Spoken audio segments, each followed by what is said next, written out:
अंगस्यमलिमच्छटाभिरभितुमन्दीकृतेन्दीवरम् जड्डञ्जागुडरचीसां विदधतं पट्टं वरस्य श्रिया वृन्दारण्यविलासिनं हृदिलसद्धमाभिधामोदरम् श्रीराधास्कन्दनिवेशितज्जलभुजं धयेम श्रीराधादामोदरम् ॐ नमः भगवते वासुदेवाय श्रुतिछन्दोगखवदति परमं ब्रह्मपूरकम् श्रुतिर्वैकुण्ठखं वदति किल यद्विष्णुसदनम् एतद्दीपञ्चन्यविरलरसिकोऽयं व्रजवनम् श्रीनवद्वीपं वन्दे परमसुखदं तं चिदुदितम् देवी सुरेश्वरी भगवती गंगे त्रिभुवनतारिणी तरलतरंगी शङ्करमौलिनिवासिनि विमले मम मतिरस्तं तव पदकमलिम् भक्त्या विहीनयपराधलक्ष्यै क्षिप्तस्य कामादितरङ्गमध्ये कृपामयि त्वां शरणं प्रपन्या वृन्दे नमस्ते श्रीचरणारविन्दे श्रीकृष्ण चैतन्य प्रभु नित्यानंद श्री अद्वैत गदाधर शिवासादि गौरभक्तवृन्द हरे कृष्णा कृष्ण कृष्ण हरे हरे हरे राम राम राम हरे हरे।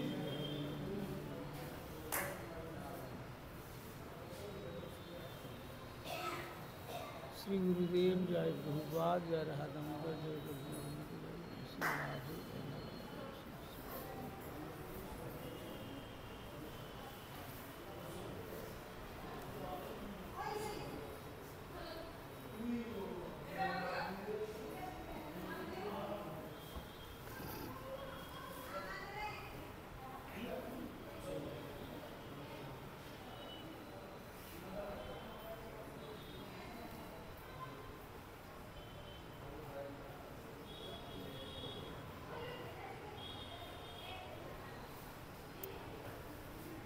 আমরা বিগত পূর্বে আস্বাদন করেছিলাম শ্রীমদ্ ভাগবতম দশম স্কন্দের চতুর্দশ অধ্যায়ের চতুর্থ শ্লোকের তাৎপর্য অবলম্বনে আমরা আস্বাদন করেছি শ্রেয়স্ত্রীতিং ভক্তি মুদস্যতে বিভো ক্লিশ্যন্তি যে কেবল বোধ লব্ধয়ে তেষামসৌ ক্লেশলয়ে বশিষ্যতে নান্যদ যথা স্থূলস্তু সাবঘাতিনাম। এই শ্লোকে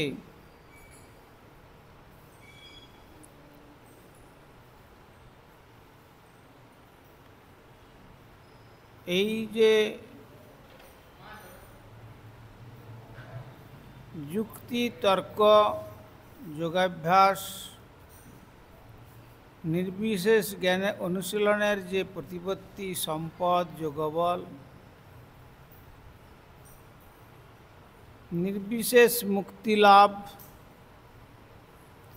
এই যে তথাকথিত লাভগুলি প্রকৃতপক্ষে অর্থহীন, কারণ তা জীবকে পরমেশ্বর ভগবানের ভক্তিময়ী সেবার স্বরূপগত অবস্থায় প্রতিষ্ঠিত করতে পারে না।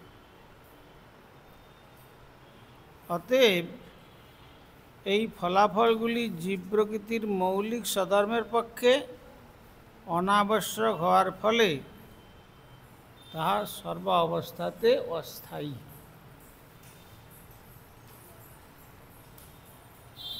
সেই জন্য নৃসিংহ পুরাণেতে বর্ণিত হয়েছে, পত্রেষু পুষ্পেষু ফলেষু ত্বয়স্যকৃতলভ্যেষু সদৈব সৎসু ভক্তিয়া সুলভ্যে পুরুষে পুরাণে মুক্তের কিমর্থম ক্রিয়তে প্রযত্ন। যেহেতু আদিপুরুষ পরমেশ্বর ভগবানকে সহজলভ্য পত্র, পুষ্প, ফল, জল নিবেদনের মাধ্যমে অনায়াসেই লাভ করা যায়, তাহলে অন্যভাবে যুক্তির বা মুক্তির প্রয়াস করার আর কি প্রয়োজন সেখানে থাকতে পারে? কেননা শ্রী ভগবান বলেছেন যে পত্রং পুষ্পং ফলম তোয়ম যো মে ভক্তিয়া প্রযচ্ছতি তদহং ভক্তু প্রহিতম অস্নামি প্রযতাত্মন। পত্র, পুষ্প, ফল, জল, এই চারটি জিনিসের কথা বলেছেন। যারা ভক্তিপূর্বক আমাকে প্রকৃষ্ট রূপে প্রদান করে, তাদের ভক্তির দ্বারা প্রদত্ত এই বস্তুগুলি আমি ভোজন করি, অস্নামি নতু গৃহ্ণামি। তাহলে দেখা যাচ্ছে যে পুষ্প পর্যন্ত ভক্তিতে দিলে ভগবান খান।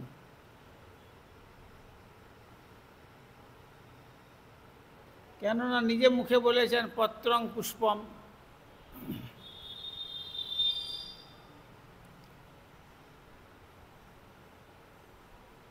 অতএব বিদুরের ঘরে যদি কলার খোসাটাও তিনি খেতে পারেন, যেটা কোনো মানুষ খায় না,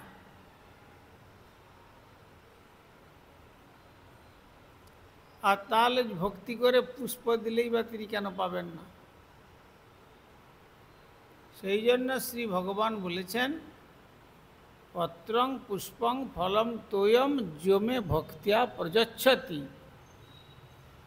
তদহং ভক্তু প্রহিতম অস্নামি। ভক্তি দ্বারা প্রদত্ত যে সমস্ত বস্তুগুলির কথা বলা হলো,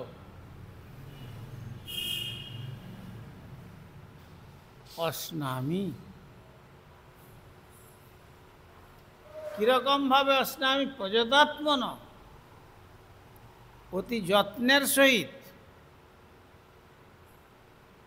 এ নয় যে পেট ভরা আছে, আচ্ছা জোর করে দিচ্ছে, আচ্ছা একটু কিছু না নিলাম, না। অতি যত্নের সহিত, যেন কতদিনের ক্ষুধার্ত, যে কথা মাধবেন্দ্র পুরীপাদকে বললেন না, বহুদিনের ক্ষুধায় গোপাল খাইল সকল। ভগবানকে কি ক্ষুধা তৃষ্ণা ভগবানের কি রয়েছে? ভগবানের ক্ষুধা তৃষ্ণা নাই। তথাপি এখানে যে বহুদিনের ক্ষুধায় গোপাল খাইল সকল, এ কথাটা বলার তাৎপর্য, তার এর সমাধান কি হবে?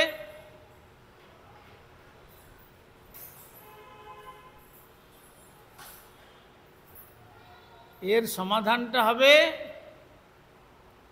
যখন তিনি লীলাতে আসছেন, তখন লীলাতে সবটাই তিনি করতে পারেন। অক্ষুধার্ত হয়েও ক্ষুধার্ত হতে পারেন, পূর্ণ হয়েও অপূর্ণ হতে পারেন।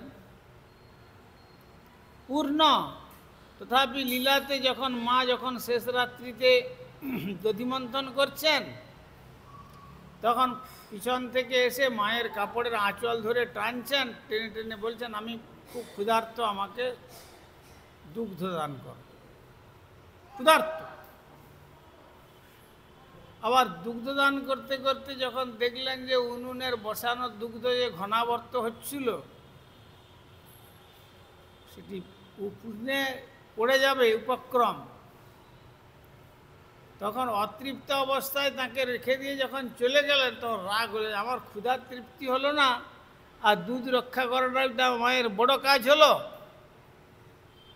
রাগ হলো, রেগে তখন ঘরের ভিতরে গিয়ে মাখন যেগুলো উঠেছিল মাখনগুলো খেলেন, হাঁড়ি দধি ভাণ্ডকে ভাঙলেন, ভাঙার পরে আবার যেটা পেট ভরে যখন গেল তখন তারপরে বানরগুলোকে সে পর্যন্ত ডেকে ডেকে দিচ্ছেন, তোরা খা। আবার যে মৃত্যুর ধাবতি পঞ্চম, মৃত্যু পর্যন্ত যার ভয়ে ভীত, মা যশোমতী একটা স্বর্ণ যষ্টি নিয়ে যখন মারবার জন্য যাচ্ছেন, একবারে ভয়ে ভীত হয়ে লাফ দিয়ে সেই উরুখালের উপর থেকে লাফ দিয়ে তিনি একবার ছুটে চলছেন। দণ্ড হয়ে লাভ দিয়া বেগে যায় পলাইয়া, মা যশোদা পাছু পাছু ধায়।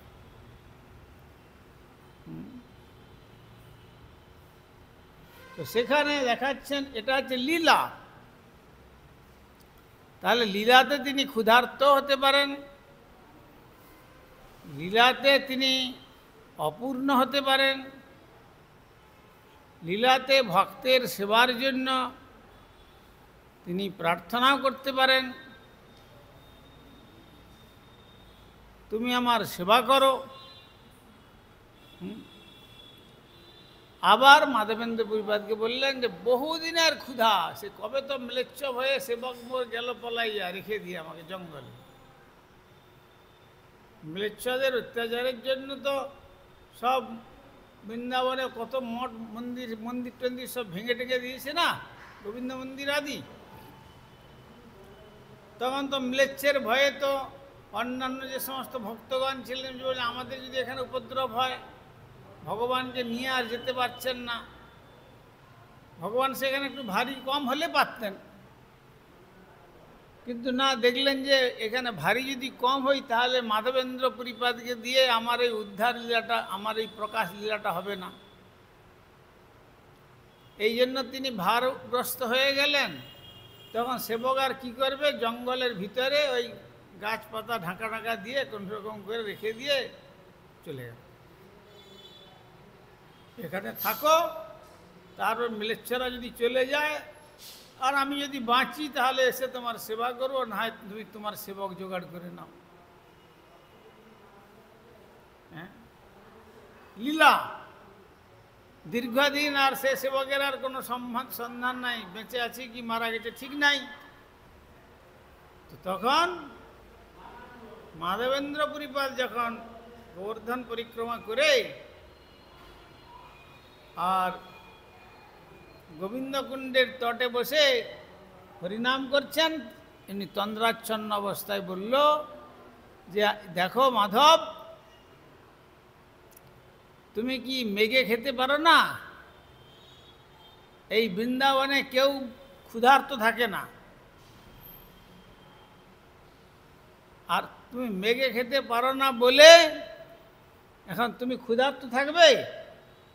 এই দেখো, আমি তুমি জানলে কি করে না, এই যে সমস্ত ব্রজমায়েরা জল নেওয়ার জন্য এসেছিল এইখানে গোবিন্দকুণ্ডে, দেখলো যে তুমি বসে আছো ক্ষুধার্ত অবস্থায়, সেই জন্য দুধের ভাণ্ড নিয়ে আমাকে দিয়ে পাঠিয়েছে, এই নাও দুধ খেয়ে তুমি ভাণ্ডটা রাখো, আমি পরে এসে নিয়ে যাবো।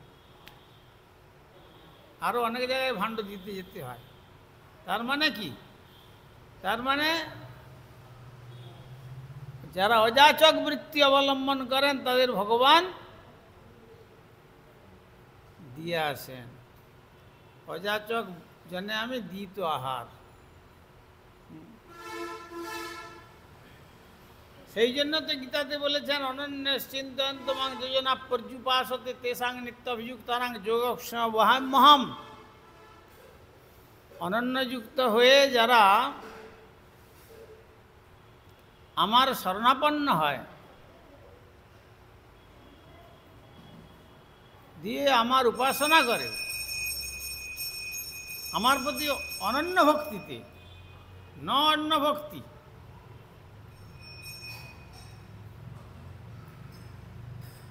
তেষাং নিত্য বিযুক্তানাং, সেই সমস্ত নিত্য আমাতে যুক্ত যে ব্যক্তি,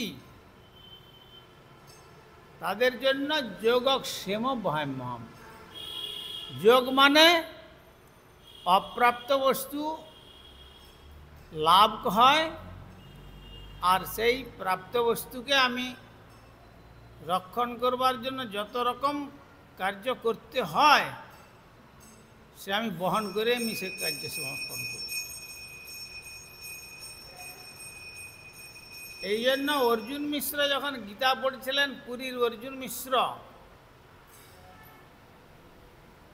গীতা পাঠ করতে করতে বলেন, অনন্ত বিশ্বব্রহ্মাণ্ডের যিনি আরাধ্য দেব, তিনি কি করে বহন করবেন ভক্তের জন্য? এটা কেমন শোভনীয় কথা না, এ কথাটা ঠিক নয়।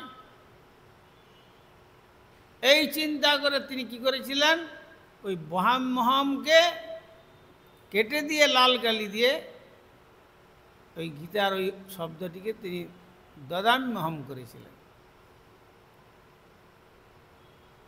আমি দান করি। গীতা পাঠ টাট করে তুলসীতে জল টল দিয়ে আর ভিক্ষায় বেরিয়ে গেছেন ব্রাহ্মণ। ভিক্ষা করে নিয়ে আসলে তারপরে ব্রাহ্মণী রন্ধন করে ভগবানকে ভোগ দেবেন। কিন্তু সেদিন ভগবানের এমনই ইচ্ছা হয়েছে, কোথাও কোনো ভিক্ষা মিলেনি।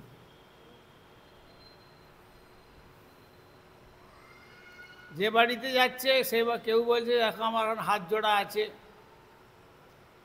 কেউ বাড়িতে কোনো বাড়িতে বলছে আমার এখন ছেলের স্কুলে পাঠাতে হবে, তুমি এখন পরে এসো। কেউ বলছে আমি অসুচি অবস্থা এখন দিতে পারবো না। কেউ বলবে যে আমার ঘরে এখন মৃতাসুর চলছে, ইত্যাদি ইত্যাদি নানা রকম বাহানা ভগবত ইচ্ছাতে দেখানো হয়েছে। ঝুলিতে একটিও চাল পড়েনি। তো ভক্ত তো তার কার্যের ফল ভগবান দেখা দেবেন। শ্রীকৃষ্ণ এবং বলরাম তখন দুটা বিরাট বিরাট বোঝা, যত রকমের রন্ধনের সম্পদ বস্তু, আর সে সমস্ত বস্তু নিয়ে আর মাথায় করে নিয়ে এসে গেটের সামনে এসে বলছেন, ব্রাহ্মণী গেটটা খোলো, গেটটা খোলো। আর দুইটি সেই ছোট্ট বালক, কি মনোরম রূপ, একটি শ্যামবর্ণ আর একটি গৌরবর্ণ রূপ দর্শন করে তো ব্রাহ্মণী একবারে বলছে, আচ্ছা তোমরা বাবা এত কষ্ট করে নিয়ে এসছো, বলে কি করব, আমরা এই এত বড় বোঝা আনতে পারবো না বলে তোমার ব্রাহ্মণ এত নিষ্ঠুর, আমাদের পিঠে এমনভাবে প্রহার করেছে, দেখো চামড়া ফেটে রক্ত বেরোচ্ছে। তখন ব্রাহ্মণী দেখল সত্যি তাই, দেখে বলছে আচ্ছা আচ্ছা আমার ব্রাহ্মণ তো নিষ্ঠুর, এত নিষ্ঠুর তো নয় যে তোমাদের মতো এই বাচ্চা দুটো ছেলেকে এইভাবে প্রহার করে এত বড় বড় বোঝা শাক ডাল সবজি তেল মশলাপত্র সমস্ত কিছু দিয়ে এত বড় বড় বোঝা দুটো পাঠিয়ে দিয়েছে, সে তো নিজেই নিয়ে আসতে পারত। আহা, এই বলে ব্রাহ্মণী মনের মধ্যে খুব দুঃখ প্রকাশ করছেন। আর ব্রাহ্মণীকে বললেন যে এই নাও তোমাদের বোঝা রাখো, আমরা আরও অন্যত্র যাব, অন্যত্র গিয়ে আবার আর কারো কোথাও কোথাও দিতে হয়, সেখানে যাও, বোঝা নিয়ে যাও। আর কিছুক্ষণ পরে মধ্যাহ্ন প্রায় অতিক্রান্ত হয়েছে, আর অর্জুন মিশ্র শূন্য ঝোলায় ঘরে গেটে এসছে। গেটের কাছে এসেই ব্রাহ্মণীকে বলছে দেখো আজকে আর ভাগ্যে কিছু জোটে নাই। আর ব্রাহ্মণী একবারে তেলে বেগুনে আগুন হয়ে গেছে। আচ্ছা তুমি যদি নিজে বইতে না পারবে, ওই দুটো বাচ্চা ছেলেকে এত প্রহার করেছ, তোমার কি মাথা পাগল হয়ে গিয়েছিল? তুমি ছোট ছোট দুধের বাচ্চা দুটোকে দেখে তোমার একটু দয়া হলো না? আর তুমি এইভাবে তাদের এতভাবে প্রহার করেছে, পিঠের চামড়া ফেটে যাচ্ছে, রক্ত ঝরঝর করে ঝরছে। অর্জুন মিশ্র অবাক হয়ে গেছে। আর তুমি বলছো কি, আর কি বলবো, কি মারবার সময় খেয়াল থাকে, এখন খেয়াল থাকে না কি বলছি না।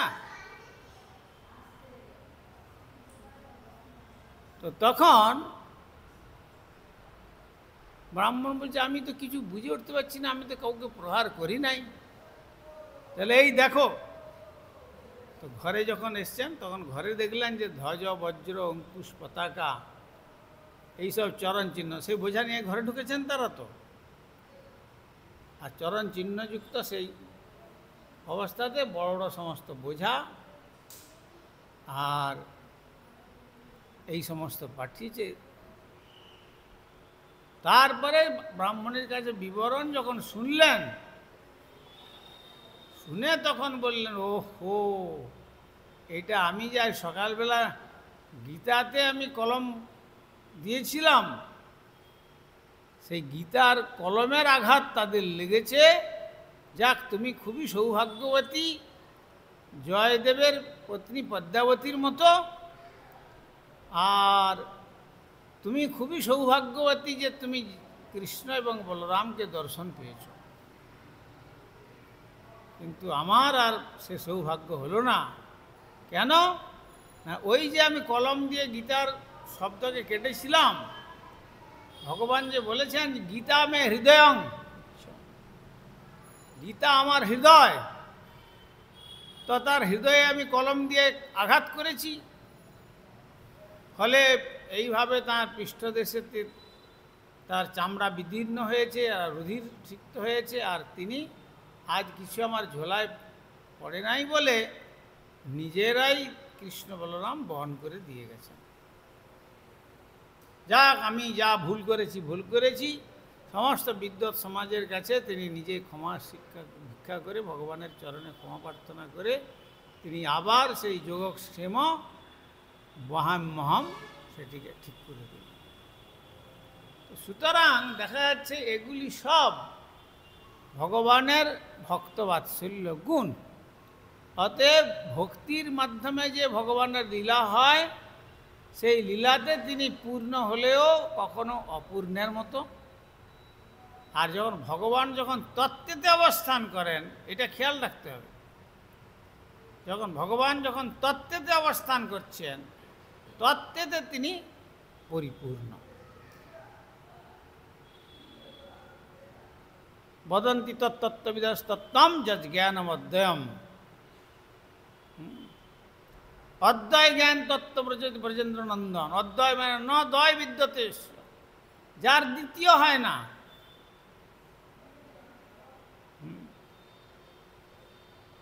সেই অদ্বয় জ্ঞান তত্ত্ব হচ্ছেন ভগবান ব্রজেন্দ্র নন্দন শ্রীকৃষ্ণ। তত্ত্ব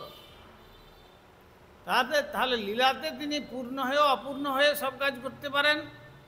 যেদিন সে কথা বলেছিলাম, 1000 মাইল পথ হেঁটে হেঁটে আসতে পারেন সাক্ষী দিতে। মাধবেন্দ্র পরিপাদের জন্য ক্ষীর চুরি করতে পারেন। আবার গদাধর পণ্ডিতের জন্য তিনি দাঁড়ানো ঠাকুর বসতে পারেন টোটা গোপীনাথে। হ্যাঁ,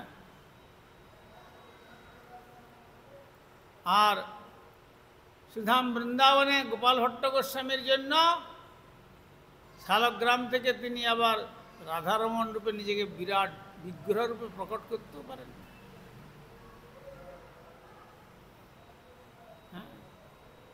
এই জন্য ভগবান হচ্ছেন কর্তুম অকর্তুম অন্যথা কর্তুম ইতি সমর্থ।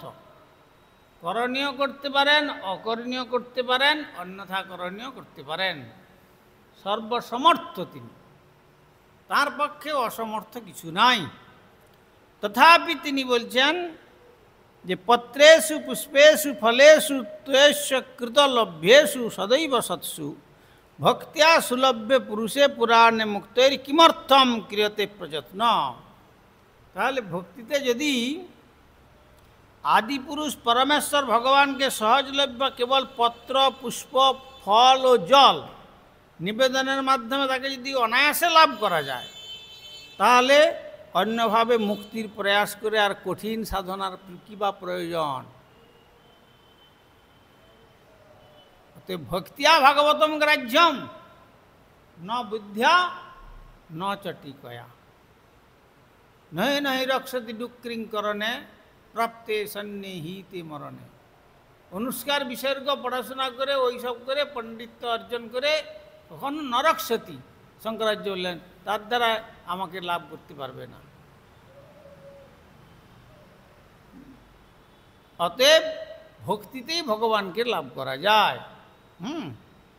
সেই জন্য ভগবান শ্রীকৃষ্ণের প্রতি ভগবত ভক্তির পন্থাটি খুব সরল হলেও অবাধ্য বদ্ধ জীবদের পক্ষে পরমেশ্বর ভগবানের সামনে সম্পূর্ণরূপে বিনম্র হওয়া, তাঁর প্রেমময়ী সেবায় 24 ঘন্টা নিজেদের নিমগ্ন করে রাখা অত্যন্ত দুরূহ ব্যাপার। ভগবানকে অস্বীকারে সংকল্পবদ্ধ কলহপ্রিয় ভোগাকাঙ্ক্ষী বদ্ধজীবের কাছে প্রেমময়ী সেবার ভাবটি অভিসম্পাত স্বরূপ।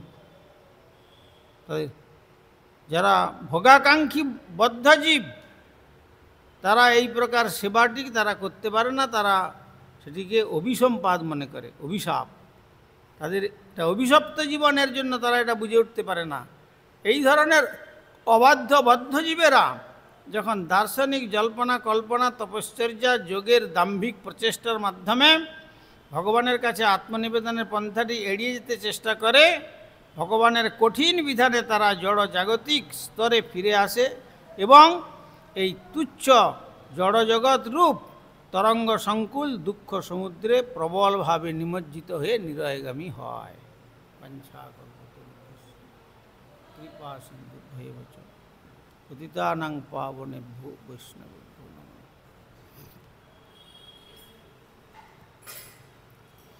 হরিহরয় নম কৃষ্ণ যাদবায় নম হরিহর হর যাদবায় মাধবায় কেশবায় নম যাদবায় গোপাল গোবিন্দ রাম শ্রীমধুসূদন গিরিধারী গোপীনাথ মদন মোহন শ্রী চৈতন্য নিত্যানন্দ শ্রী অদ্বৈত সীতা হর হরি গুরু বৈষ্ণব ভাগবত গীতা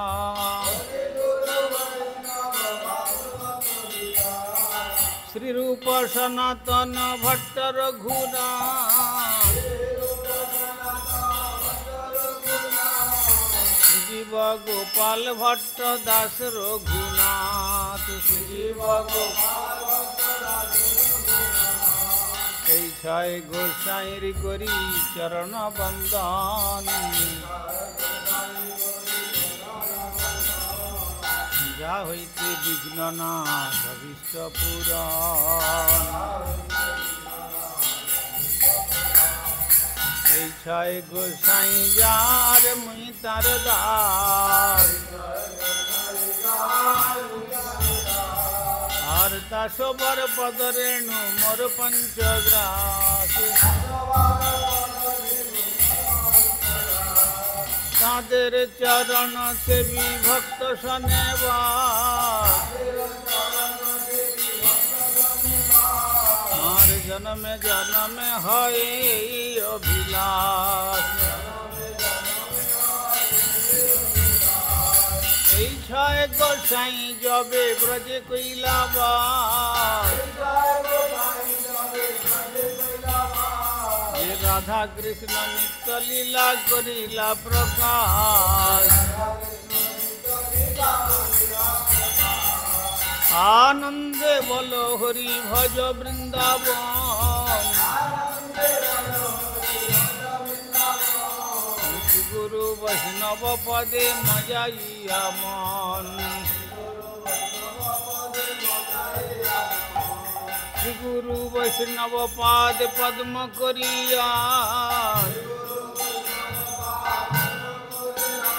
হরি নাম সংকীর্তন কহে নরোত্তম দাস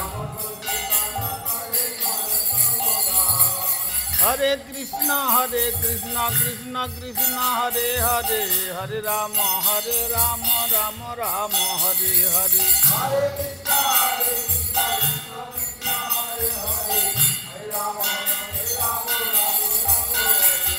নিতাই গৌর হরি বল, হরি বল, হরি বল, হরি বল, নিতাই গৌর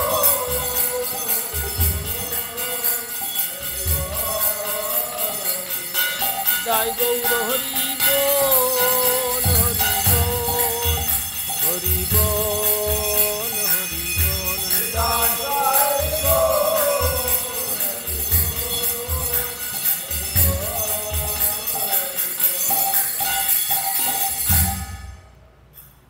श्री श्री गुरु गौरांग गंधर्विका गिरिधारी श्री राधा गोविंद गोपीनाथ मदन मोहन श्री जगन्नाथ बलदेव सुभद्रा श्री राधारमन देव धमेश्वर श्री गौर सुंदर श्री श्री राधा दामोदर जीव श्री जगन्नाथ देव श्री गिरिराज महाराज गंतराज श्रीमद् भागवतम तुलसी महारानी तथा संध्याकालीन भागवत अधिवेशन महामहोत्सव की जाए।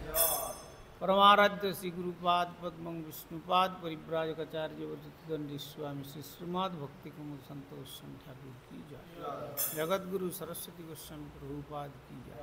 सपार्षद चिरंदन श्री गौर सुंदर की जाए।